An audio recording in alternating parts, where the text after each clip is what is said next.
Ako si Ramiel, at ang isasalaysay ko ngayong gabi ay hindi ordinaryong kwento ng multo, hindi kwento ng engkanto, at hindi kwento ng halimaw na kinatatakutan sa probinsya. Ang kwentong ito ay tungkol sa isang uri ng salot, isang kakaibang puwersang hindi nakikita, hindi naririnig, pero unti-unting sumisira sa isipan, sa katawan, at sa buong komunidad. Isang salot na minsang nagpakita sa amin sa bayan ng Santa Ana, Pampanga, malapit sa mga palayan na nakaharap sa Ilog Pampanga, at sa mga kalsadang kapag gabi ay halos wala nang dumaraan.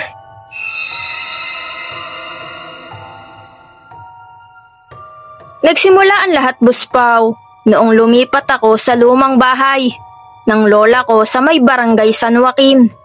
Isang luma at kahoy na bahay na nasa gitna ng malawak na bakanteng lote. Matagal nang walang nakatira doon. Mula nang pumanaw ang lola namin, 6 na taon na ang nakalipas. Dahil kailangan kong magtrabaho sa isang maliit na klinika sa poblasyon at mas malapit ang bahay sa ruta ko araw-araw, napilitan akong doon muna tumira. Hindi ko alam na sa pagbubukas ko ng lumang bahay ay binuksan ko rin pala ang isang bagay na matagal nang nakapikit.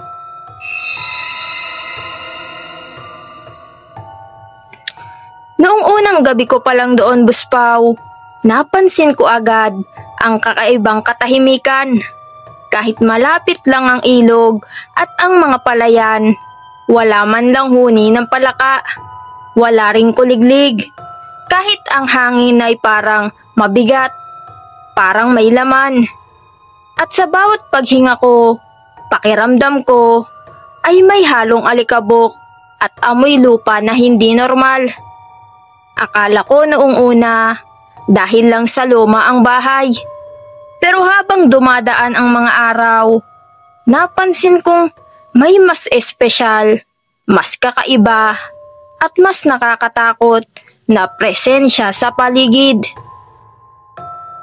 Madalas akong umuuwi ng mga 10:00 ng gabi dahil sa trabaho. At tuwing papalapit na ako sa bahay, may parte sa kalsada sa may daang bapor na biglang lumalamig. Kahit tirik ang buwan at malinaw ang gabi, may parang aninong dumadaan sa gilid ng paningin ko. Hindi ko ito binigyang pansin sa una, pero noong dumalas na, ay napansin kong hindi ito basta anino. Para itong naglalakad ng mabagal, parang pagod, at parang hinahanap ako. Hindi ko maipaliwanag kung bakit, pero tuwing nararamdaman ko itong sumusunod sa akin, lagi akong nilalamig at sinusumpong ng pagkahilo. Isang gabi, Buspaw, pagdating ko sa bahay, napansin kong bukas ng bahagya ang pintuan. Wala naman akong kasama. Wala ring ibang may susi. Pinilit kong itanong sa sarili kung nakalimutan ko lang itong isara. Pero habang binubuksan ko ang ilaw, napansin kong may mga bakas ng putik sa sahig. Mga bakas na hindi ordinaryong apak. Malalaki sila, pero parang wasak. Parang hindi pantay ang hugis. Hindi ko alam kung hayop ba iyon.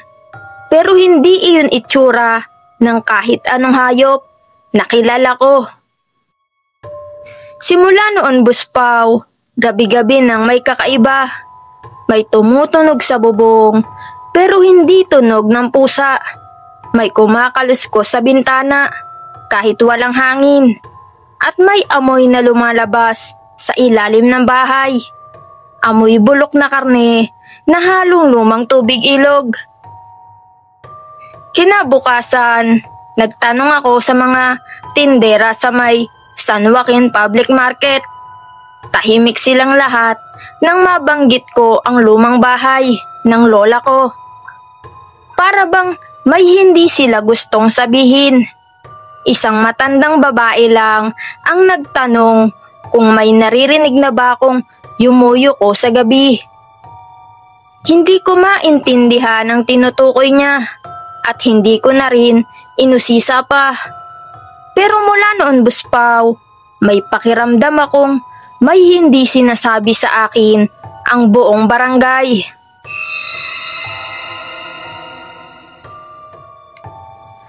Habang lumilipas sa mga araw, mas lumalala ang mga nangyayari. Isang madaling araw, nagising ako dahil sa tunog ng mga yabag sa may likod ng bahay. Mabagal iyon, mabigat at parang hirap na hirap.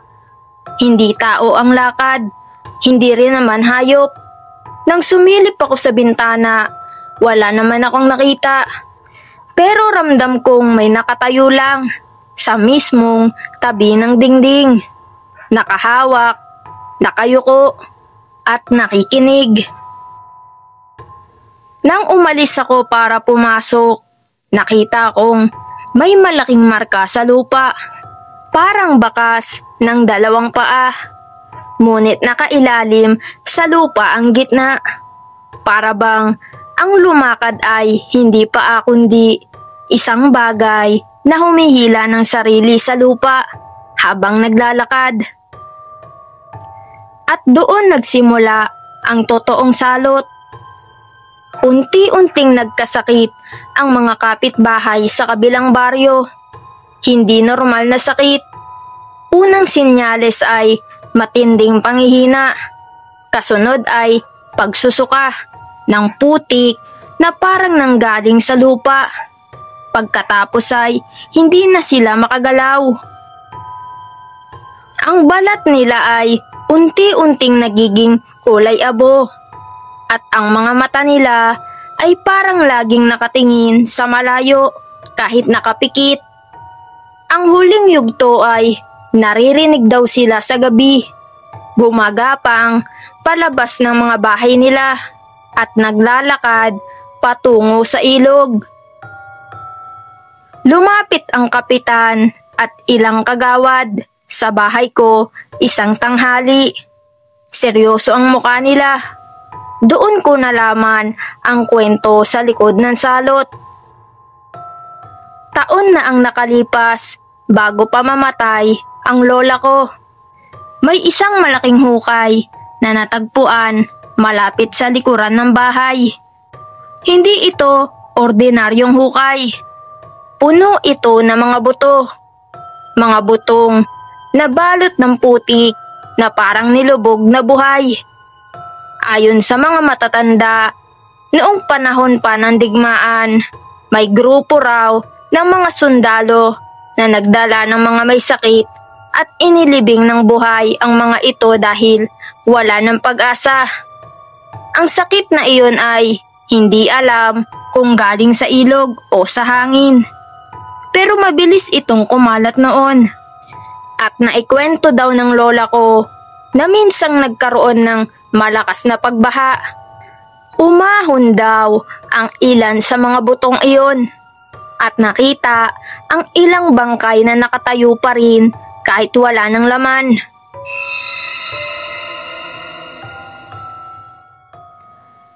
Doon ko naramdaman kung bakit bigla akong nilamig, kung bakit may mga halamang hindi tumutubo sa likod ng bahay, kung bakit laging may mabigat na presensya sa paligid ko, kung bakit parang may naglalakad gabi-gabi. Isang gabi, Buspaw, naramdaman kong muli ang lamig mula sa kalsada. Pero ngayon, mas mabigat, mas makapal ang hangin, mas madilim ang paligid kahit maliwanag ang buwan. Habang papalapit ako sa bahay, naramdaman kong may sumusunod sa akin. Hindi anino, hindi hangin, hindi multo, Isang bagay, isang puwersa, isang salot na may sariling buhay.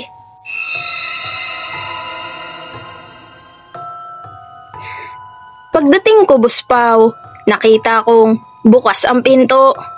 Wala pang oras para tumakbo o mag-isip. Pagsilip ko, nakita kong gumagalaw ang sahig. Hindi dahil may gumagapang, kundi dahil may humihinga sa ilalim. At mula sa ilalim ng lumang bahay ay may umahon na kamay. Hindi laman, hindi buto, kundi parang nabuo mula sa putik at tubig ilog. Humuhugot ng lakas mula sa lupa. Doon ko naramdaman na hindi na ito kakayanin ng kahit sinong tao. Hindi ito pwedeng labanan. Hindi ito pwedeng takasan. Ang salot ay parang lumang pangakong bumabalik. Hindi para manakot, kundi para kunin kung ano ang naiwang hindi na itama noon. Humabol ako palabas, tumakbo sa kalsada, at kahit lumilingon ako, hindi ko makita kung ano ang sumusunod. Pero nararamdaman ko ang bigat ng lupa sa bawat hakbang ko. Parang may humahabol na mahaba ang braso at malapot ang galaw. Umabot ako sa mismong sentro ng bayan bago ko naramdaman na nawala ang presensya. Pero kahit wala na ito sa likuran ko, alam kong hindi iyon tapos. Sa sumunod na araw, sinira ng barangay ang buong lupa sa paligid ng bahay. Ipinagbawal ang sino mang lumapit. At tuwing gabi, may naririnig silang pag-ungol mula sa ilalim ng lupa. Hindi yun tao, hindi rin hayop. Parang sama-sama ang boses ng mga libing na buhay noon. At ngayon ay muling humihinga sa dilim.